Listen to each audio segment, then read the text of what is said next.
citoyens. On vient de le voir, peut-être poindre aussi un début de scepticisme envers la France, même si c'est encore extrêmement diffus, on le comprend, au Gabon, où la situation est différente. Est-elle d'ailleurs si différente de ce qu'on a observé ces derniers jours? Comment? Au Mali, bien sûr, au Burkina Faso aussi, et au Niger, où d'ailleurs le Premier ministre, nommé par les militaires, vient de le dire, des échanges, d'après lui, seraient en cours pour que les forces françaises se retirent rapidement. C'est le souhait, on le sait, exprimé sous forme même d'exigence par la junte qui a pris le pouvoir au Niger. Est-on face à des situations de nature si différentes que cela? Est-ce que cela peut expliquer, à Niva, l'indulgence dont on fait preuve jusqu'à présent, l'ONU, l'Union africaine, et même la France, parmi les pays de l'Union européenne, envers ce qui se passe aujourd'hui au Gabon? Mais je crois que tout le monde est dans l'attente. Mais en même temps, on se rend bien compte qu'il y a des discours différents. On a le ministre Sébastien Lecornu de la Défense française qui a lui-même fait la différence entre la situation au Gabon et la situation au Niger. Je pense que la ministre des Affaires étrangères française le fait aussi.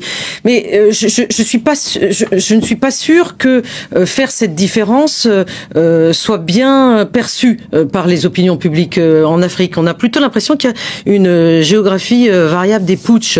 Donc indulgence envers le Tchad et le Gabon, et c'est pas forcément le cas ailleurs, c'est ça? Bah évidemment. Ouais. Alors Prigojine, le feu Prigojine, assassiné, le défunt Prigojine, a dit quand même quelque chose qui était assez intéressant sur le putsch au Niger, puisqu'il n'a pas vécu le putsch au Gabon. Il avait comparé le coup d'État au Niger avec justement la seconde indépendance du pays, comme ce que le correspondant vient de dire par rapport au Gabon. Donc on voit bien quand même, sans saisir, parce qu'il ne faut pas prétendre que nous ici nous saisissons tout ce qui se passe, les tenants et les aboutissants, il y a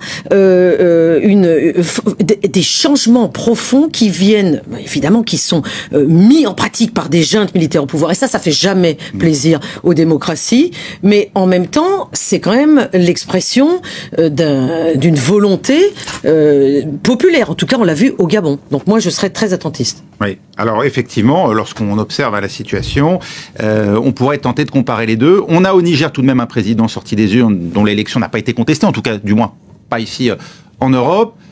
Dans le cas du Gabon, les militaires qui ont pris le pouvoir prétendent rétablir une forme d'ordre constitutionnel, ou en tout cas rendre aux électeurs le sens de leur message. Ont-ils raison? Et surtout, a-t-on raison de faire la distinction? On a tout de même condamné la méthode, ici en France, celle du coup d'État. Oui. Gauthier.